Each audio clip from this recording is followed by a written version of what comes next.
Hi, we're live. We're live. We are in we're in the living room today. We are live early. Um because this weekend, if you guys haven't seen it on my Facebook or Tom's or Larry's or anybody else's, we have two shows in Farmland this weekend. So Friday night we are going to be riffing the further adventures of Walt's Frozen Head, and that is going to be really fun. And then Saturday night we're going to do a Dr. Demento style show.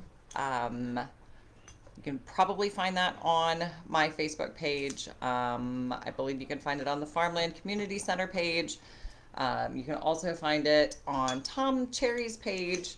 It's everywhere. Or you can just reach out to me directly and I will fill you in on all of the info as I have it. But yes, we have rehearsal tonight for that.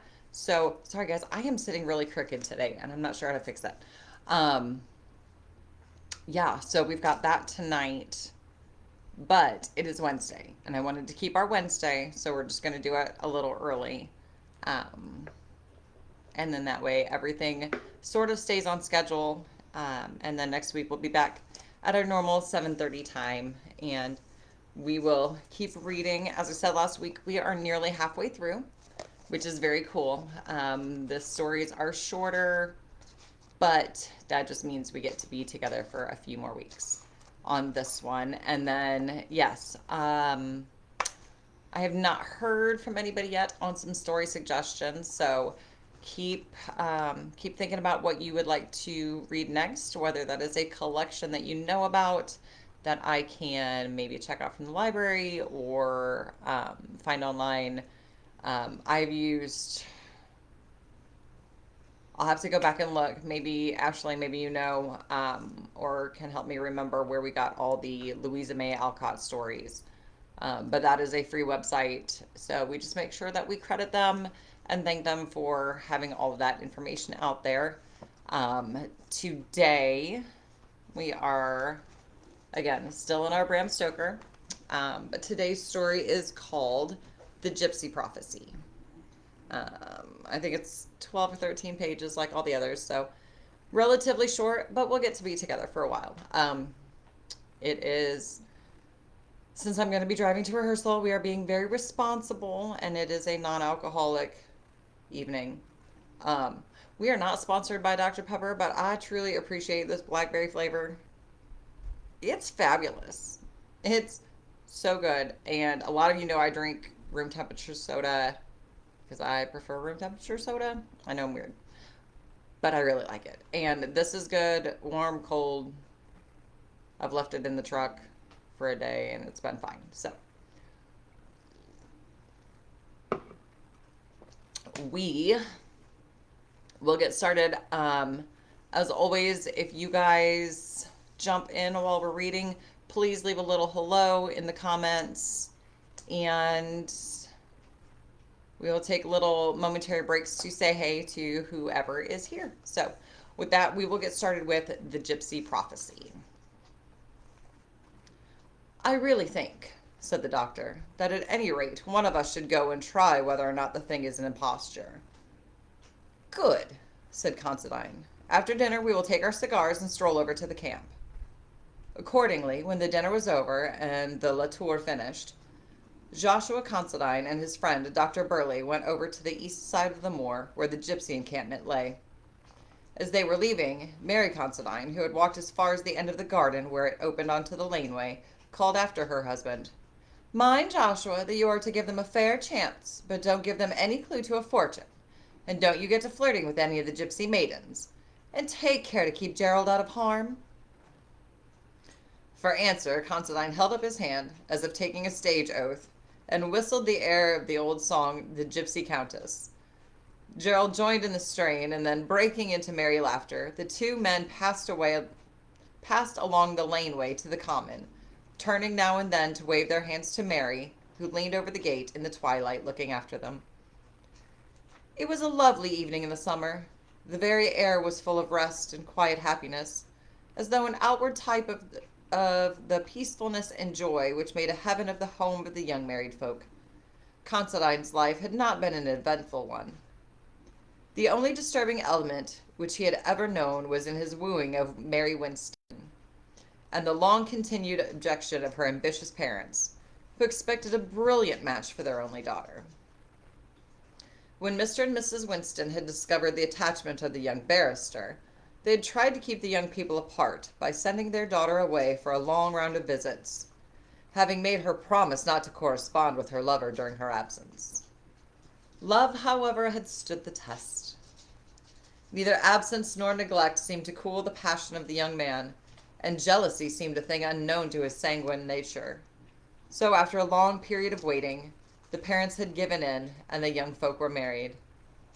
They had been living in the cottage a few months, and were just beginning to feel at home. Gerald Burleigh, Joshua's old college chum, and himself a sometime victim of Mary's beauty, had arrived a week before, to stay with them for as long a time as he could tear himself away from his work in London. When her husband had quite disappeared, Mary went into the house, and sitting down at the piano, gave an hour to Mendelssohn.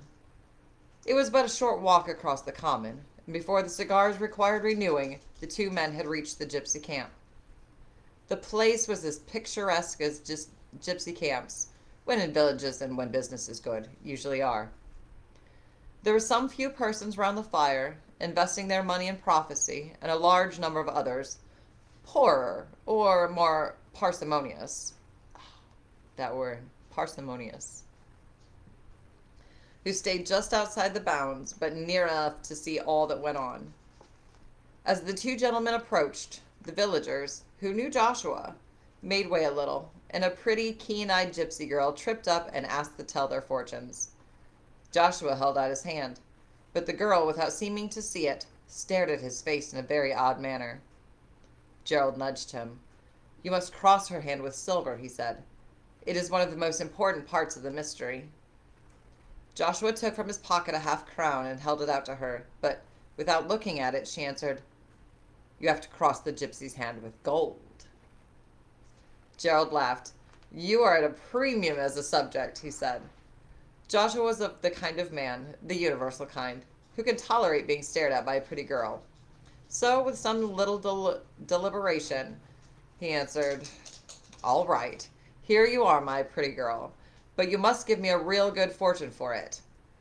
And he handed her a half-sovereign, which she took, saying, "It is not for me to give good fortune or bad, but only to read what the stars have said." She took his right hand and turned it palm upward, but the instant her eyes met it, she dropped it as though it had been red hot, and with a startled look glided swiftly away. Lifting the curtain of the large tent, which occupied the center of the camp, she disappeared within. "Sold again," said the cynical Gerald. Joshua stood a little amazed and not altogether satisfied. They both watched the large tent. In a few moments there emerged from the opening not the young girl, but a stately-looking woman of middle age and commanding presence.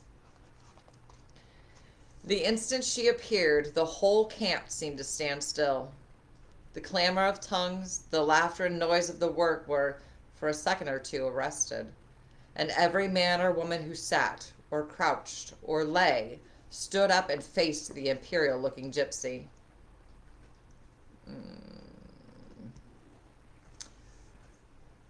"The Queen, of course," murmured Gerald. "We are in luck tonight." The gypsy queen threw a searching glance around the camp, and then, without hesitating an instant, came straight over and stood before Joshua. "Hold out your hand," she said in a commanding tone. Again Gerald spoke, sotto voce. "I have not been spoken to in that way since I was in school." "Your hand must be crossed with gold." 100% at this game," whispered Gerald, as Joshua laid another half-sovereign on his upturned palm. The gypsy looked at the hand with knitted brows, then suddenly looking up into his face, said, "Have you a strong will? Have you a true heart that can be brave for one you love?" "I hope so, but I'm afraid I have not vanity enough to say yes. Then I will answer for you. For I read resolution in your face. Resolution desperate and determined if need be. You have a wife you love. Yes, he said emphatically. Then leave her at once. Never see her face again. Go from her now while love is fresh and your heart is free from wicked intent. Go quick, go far, and never see her face again. Joshua drew his hand quickly and said, Thank you, stiffly but sarcastically as he began to move away. I say, said Gerald, you're not going like that, old man. No use in being indignant with the stars or their prophet, and moreover, your sovereign. What of it? At least hear the matter out. Silence, ribald, said the queen. You know not what you do. Let him go, and go ignorant if he will not be warned. Joshua immediately turned back. At all events, we will see this thing out, he said.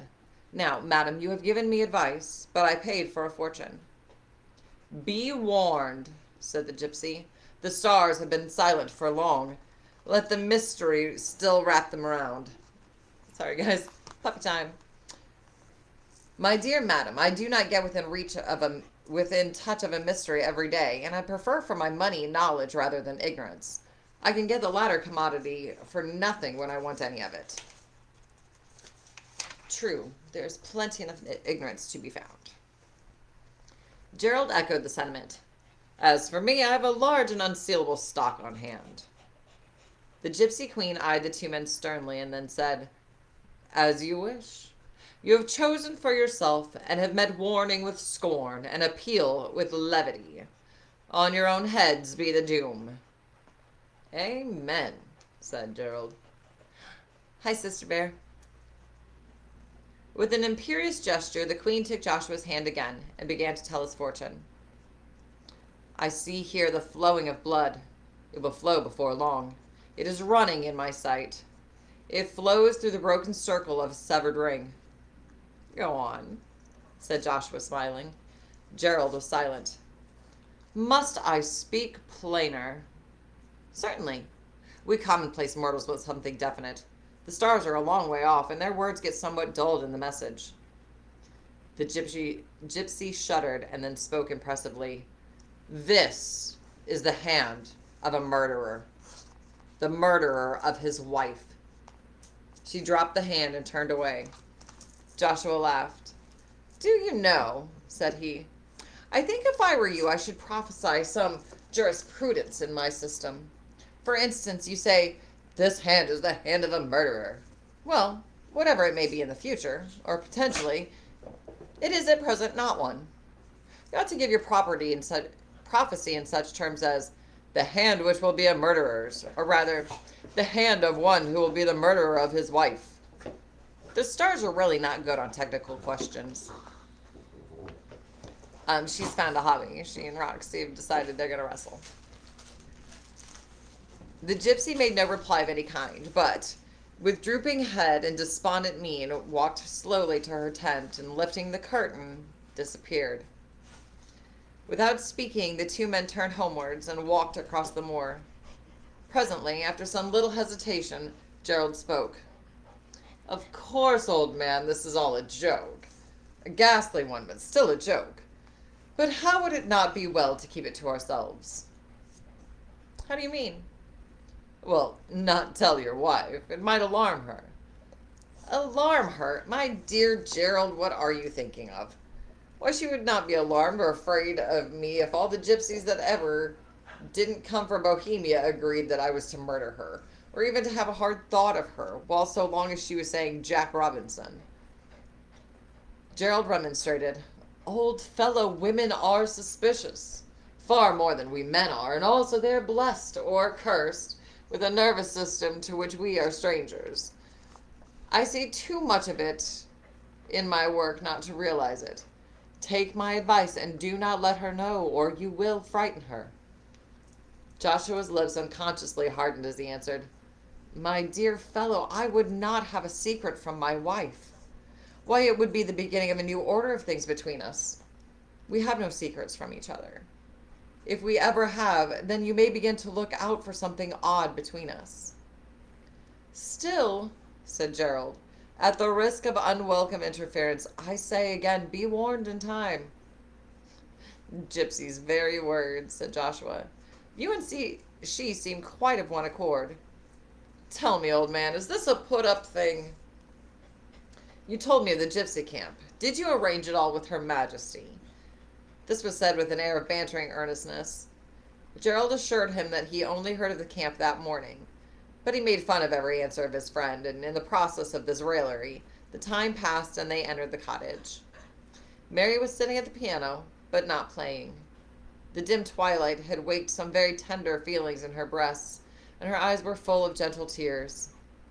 When the men came in, she stole over to her husband's side and kissed him. Joshua struck a tragic attitude. Mary, he said in a deep voice, before you approach me, listen to the words of fate. The stars have spoken, and the doom is sealed. What is it, dear? Tell me the fortune, but do not frighten me. Not at all, my dear. But there is a truth which it is well that you should know. Nay, it is necessary, so that all your arrangements can be made beforehand, and everything be decently done and in order. Go on, dear, I'm listening. Mary Considine, your effigy may yet be seen at Madame Tussaud's. The jurisprudent stars have announced their fell tidings that this hand is red with blood. Your blood. Mary, Mary, my God! He sprang forward, but too late to catch her, she fell fainting on the floor. I told you, said Gerald. You don't know them as well as I do. After a little while, Mary recovered from her swoon, but only to fall into strong hysterics in which she laughed and wept and raved and cried, Keep him from me! From me, Joshua, my husband! And many other words of entreaty and of fear.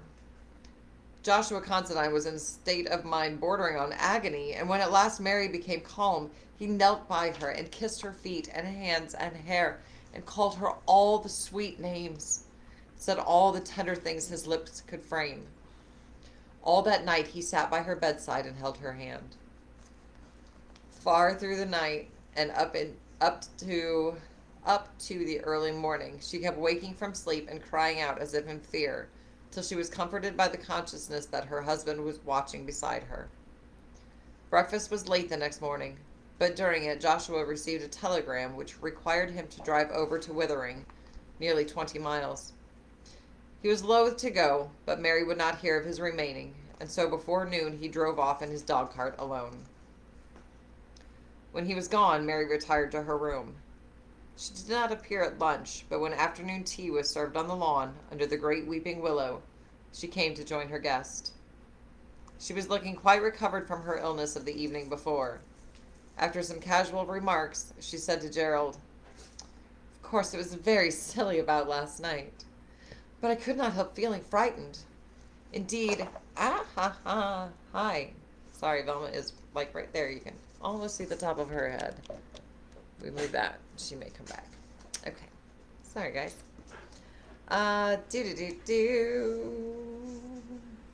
Indeed, I would feel so still if I let myself think of it.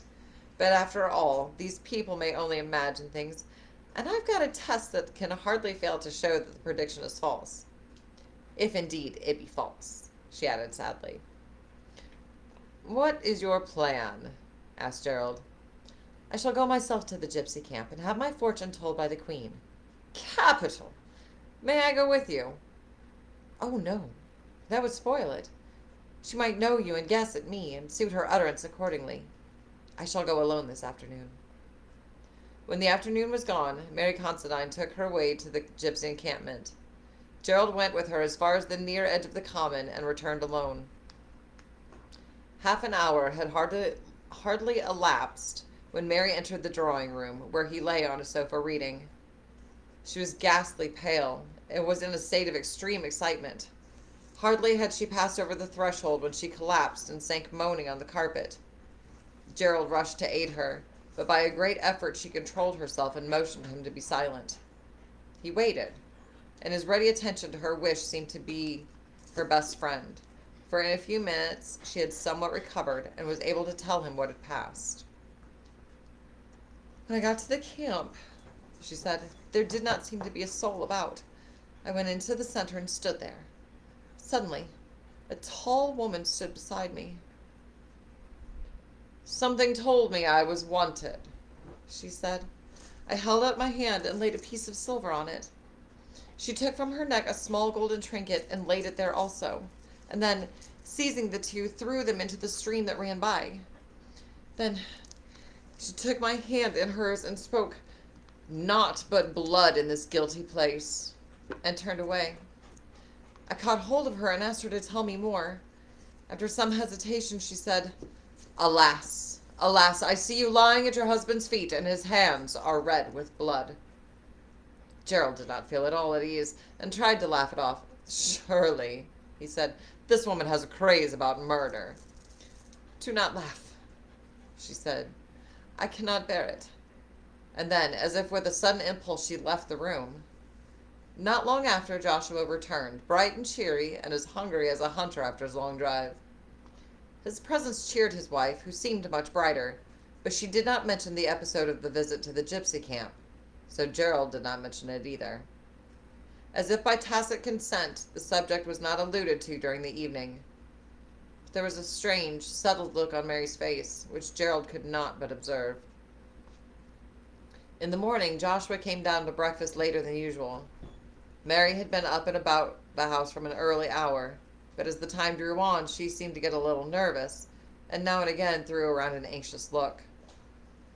Gerald could not help noticing that none of those at breakfast could get on satisfactorily with their food. It was not altogether that the chops were tough, but that the knives were also blunt.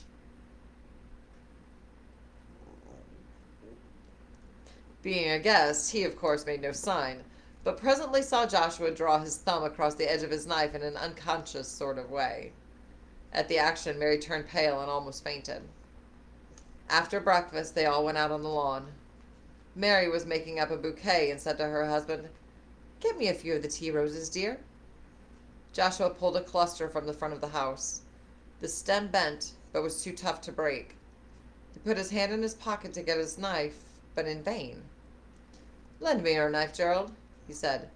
But Gerald had not got one, so he went into the breakfast room and took one from the table.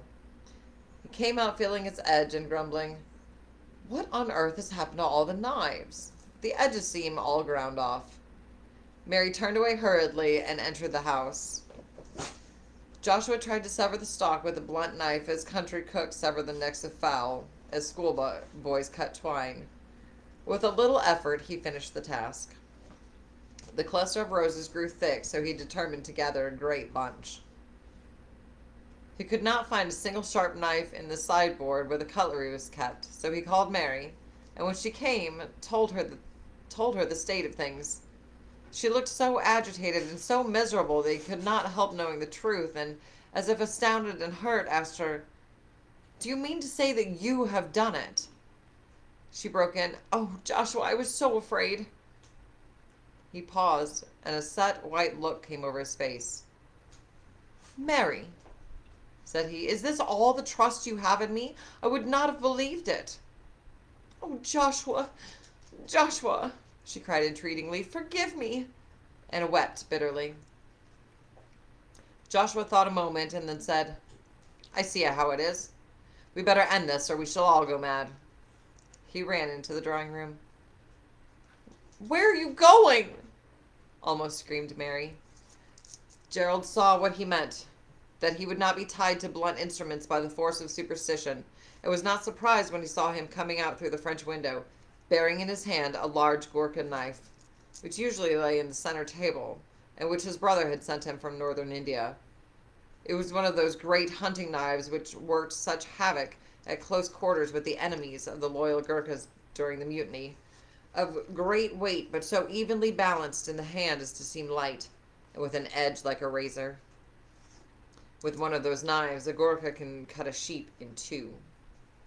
When Mary saw him come out of the room with the weapon in his hand, she screamed in an agony of fright, and the hysterics of last night were promptly renewed. Joshua ran toward her, and seeing her falling, threw down the knife and tried to catch her.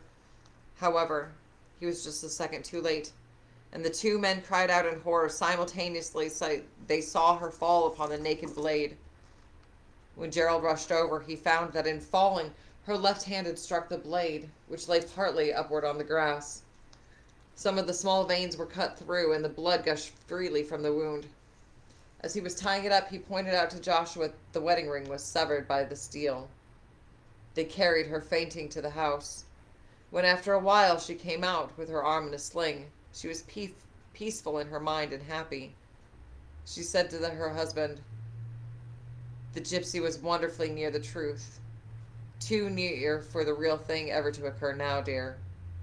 Joshua bent over and kissed the wounded hand. I did not expect her to survive. Did you expect her to survive? Let's see. We've been at this for only 25 minutes. But I don't know.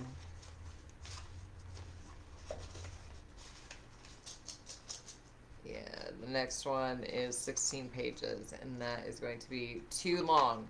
So, we will save the next one for next week.